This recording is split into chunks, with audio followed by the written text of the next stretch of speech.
Salut. Alors, aujourd'hui, la claque du jour, je la décerne et je vais la donner à, comment elle s'appelle, ah oui, notre elfe de maison, c'est comme ça que je l'ai baptisé. C'est pour pas dire autre chose. On va rester dans le cadre de ce qui se dit et de ce qui se dit pas. Après, ce que pensent les gens, c'est totalement différent. Donc, je vais décerner cette claque et je vais la donner à Sibeth Ndiaye, qui est le porte-parole de la LREM et accessoirement le porte-parole du président de la République. Alors, je ne suis pas allé regarder son cursus personnel, ça ne sert à rien parce que ça a encore plus m'énervé de savoir qu'elle est con, mais qu'en plus elle a fait des études pour le devenir. Je suis sûr et certain qu'elle a tous les diplômes qu'il lui faut pour être aussi conne que ce qu'elle est.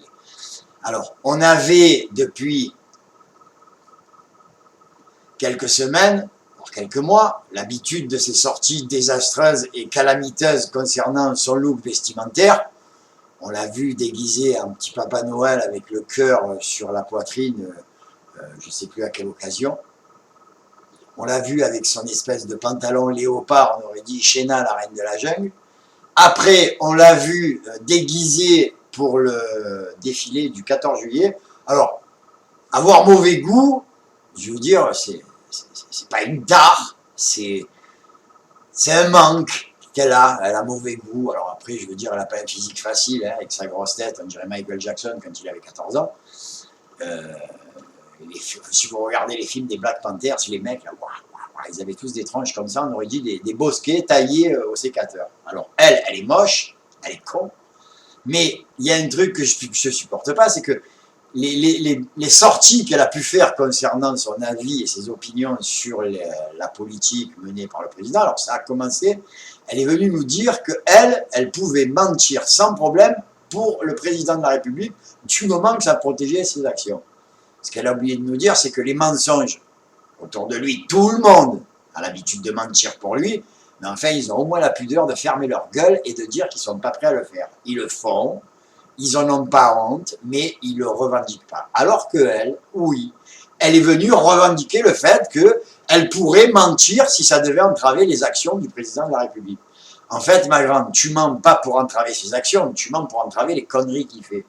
C'est-à-dire, tu es prête à mentir pour couvrir les bêtises et les conneries qu'il fait. Et lui, il ne s'arrête pas, quoi. Il les aligne les unes après les autres. Alors, on a eu droit à la sortie sur les homards, sur le champagne, concernant le savoir-vivre français. Mais là, elle cherche la merde. Visiblement, elle cherche à ce qu'il y ait quelqu'un qui, dans la rue, lui file un coup de poing dans la tête et lui fasse un gros œil au beurre blanc. Parce que aller dire que les Français ont l'habitude de manger certainement plus de kebab que de homard et de champagne, alors ça, c'est interdit. On ne peut pas laisser passer ça, surtout pour une personne qui n'est pas française depuis plus de 2 générations, dans le meilleur des cas. Alors, effectivement, les Français ne sont pas habitués à manger du homard et du champagne. Non, le kebab, moi j'ai connu le kebab quand c'est arrivé en France, c'était dans les années 80. Hein. On ne disait pas un kebab, on disait un grec, à l'époque. Alors, c'est devenu ce que c'est devenu, hein, une merde infâme qui tourne sur une rôtissoire, sortie la plupart du temps du congélateur parce que la veille au soir, on ne l'a pas fini. Donc, c'est un truc dégueulasse. Je ne sais pas dans quelle mesure, dans quelle idée elle est allée trouver que dans la culture française, on mangeait plus de kebab que de homard et de champagne. Alors, elle peut aller se rendre dans les villes de bord de mer où il y a une pêche intensive, une pêche artisanale. Elle verra qu'il y a certainement plus de mecs qui mangent du homard, de la langouste, des fruits de mer, des crustacés, que cette merde infâme qui nous vient d'on ne sait où, amenée par on ne sait qui, et qui n'est certainement pas représentative de ce que peut être la France. Les Français n'ont jamais bouffé du kebab à défaut de bouffer du homard et du champagne. Voilà. Alors, quand on n'a pas plus à dire que ça, on ferme sa grosse gueule. Sa grosse gueule, on se tait, on ne dit rien. Surtout que s'il y a 3 générations en arrière, on mangeait encore des bananes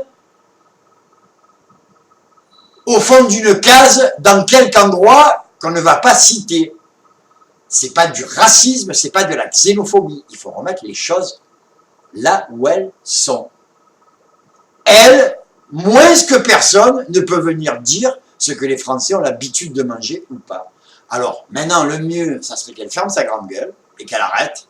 Alors, je sais pas, peut-être qu'il y a des gens qui vont lui dire, hein, dans son parti de merde, peut-être qu'il y en a un qui va avoir un éclair de lucidité pour lui dire, ouais, maintenant c'est bon, ferme ta gueule, tu en as assez fait. Déjà que tu nous crèves les yeux quand tu arrives à l'écran avec tes tenues aussi ridicules que nombreuses, il faut que tu arrêtes, quoi. Tu veux passer à la télé déguisé en débile, ferme ta gueule. Ou alors, si tu veux dire un truc con, au moins, viens faire en sorte que les gens n'aient pas déjà les yeux qui piquent quand ils te regardent. Voilà. C'était la claque du jour pour cette grosse débile.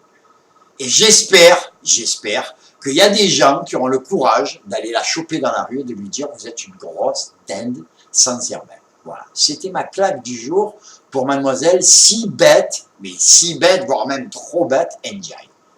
Ciao, à bientôt les amis.